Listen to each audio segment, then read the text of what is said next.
asking advice from, another weak individual, or a child, Right. So how are you going to grow?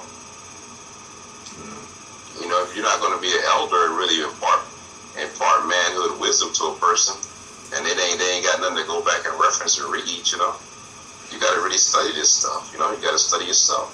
Right. Yeah. Look, bro.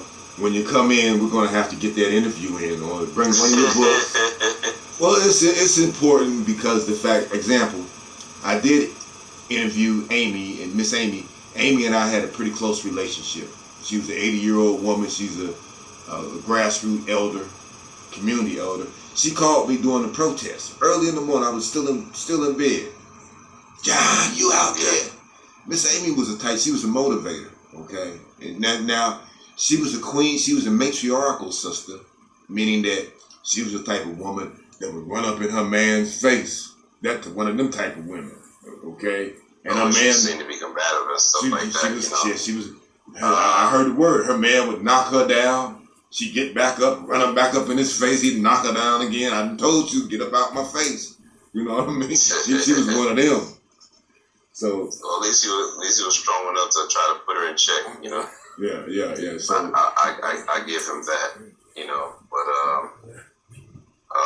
this stuff, it's just not so much so that you're just doing this for women or yourself. That once you get your baseline strong and your foundation, there's other issues out here that has to be learned and has to be mastered. But you have to get that, I guess, that timid part of yourself in check. You know what I'm saying?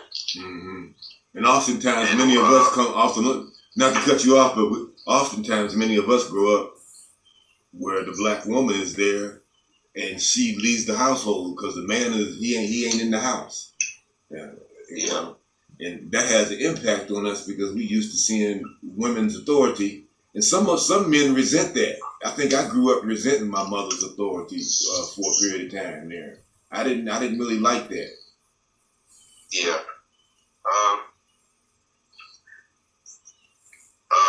Well, I think I told you about the other things reference to law, but it's like when you go into a court, you say, they say every word you say can be held against you because they're talking two different languages. Legalese, they've got dictionaries for the language that they speak.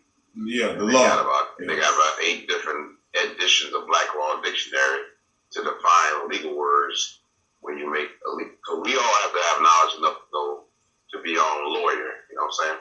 Mm-hmm. But you have to know the law, and you have to be able to. And there's other stuff that we don't know about, like House Joint Resolution 192, which is which was put in place to make us be collateral against the national debt. It's like a bond or a tax exempt number.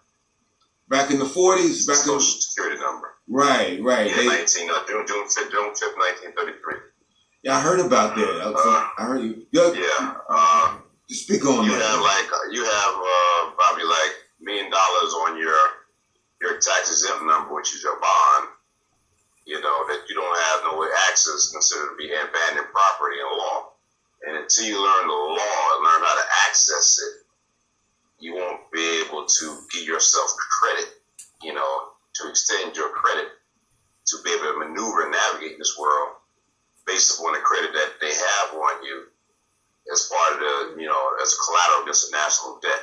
Okay, now look. Throw you in. I want to make sure I'm clear on it. I understand what you're talking about because I got a friend of mine that knows computers. He tried to tell me that there's some type of way I could go back and draw. There's a separate account set up for me, secretly set up for me, and that other people is accessing it. And if you learn how to do it, he said he knew how to do it where I could access this account and get the money myself that's set up for me. Are you talking something similar to what he's talking about? Yeah, but it's like, but you have to listen to a guy named Yusuf L. I listen to Yusuf L. It takes like 3 to 5 years to master that knowledge.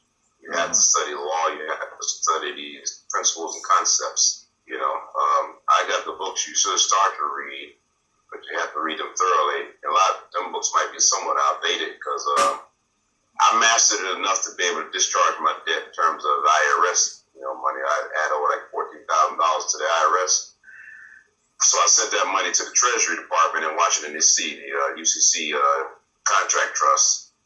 So I sent that $14,000 there, with certain things I had to write down, like exempt from, I said, accepted for value,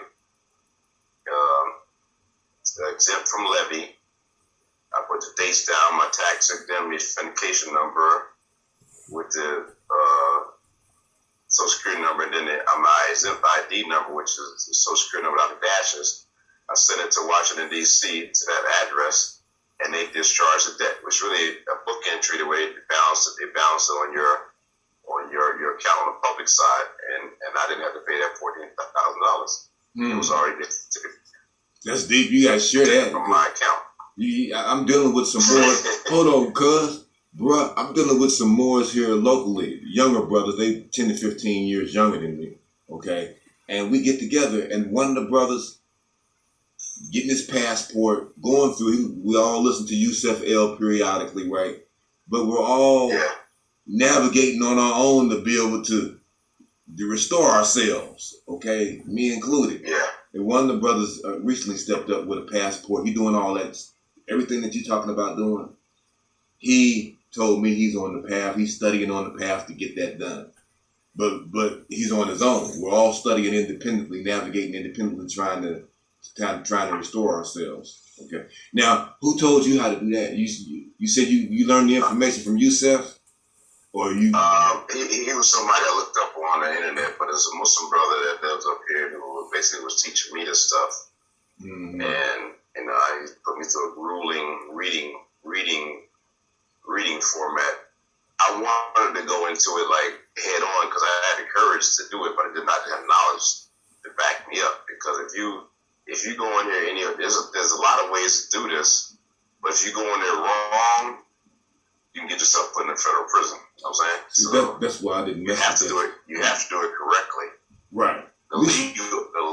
That's why you have to know the law. You have to know the law, because there's on the law they have the public side and you have the private side. The private side protects your right in terms of the Constitution. The Constitution is a buffer between us and what's the government, which is a corporation. All these things are corporation, and we are a corporation. Mm-hmm. We are actually the credit, and they're the debtor. But they flipped it on us through all these mind games. Right, you're talking about the straw mans, like the Moors we talking about, where they make this artifice to you, and right. Okay. So when you go into court, the way they get these white boys off these charges, murder charges, is the lawyers go in and talk to legalese, and they tell the judge in that coded legal language, something to the effect that I'm going to make you trustee over the tax exempt and discharge this under this gentleman's tax ID number, blah blah. So what they do is they take his tax exempt number, they discharge the charge, murder, whatever. It could be millions of dollars off of his tax exempt, which it was almost like an infinite amount, and they got what they want, and they let this man go free. But they don't do it for us black people. And that's interesting. I got so deep into it, man. My brain was fried. You gotta tell me. I be dreaming in my dreams about this stuff, and I'm like, oh my god. And it got scary because I was like, damn, I'd hate going to court. Because if you don't know what the hell you're doing, and you don't know what you're saying, you don't know the principles, you can get jammed up. Yeah. Because it's like intimidating, And that's why I said, the foundation was this information rep to the relationship, but I said it goes, there's just different levels to this stuff. Because when you facing judges and stuff like that and reps of law, they're going to try to trip you up. So you got to be able to stand your ground based upon, you got to know this stuff and memorize, you know what I mean? Right. Now, real quickly, I was involved with a Morris group called, Marrakesh, it was Cheyenne Liberator, and they was pressing me. When you go into court, man, tell the judge that you don't got no, they was forced disciple. They was all pressing me to go if you catch a case, tell the judge, ask the judge for his numbers and his information and all that kind of stuff. Same with the cops and shit, ask them for their special paperwork and all that kind of stuff. And I told dudes here on the local level, you gotta be careful with that, man. You know what I'm saying? That's what I'm saying. You gotta be careful with that. You have to know the principles of the law. You got to go into this real methodically and very patiently. You know, don't mess around and be no martyr. You go in there with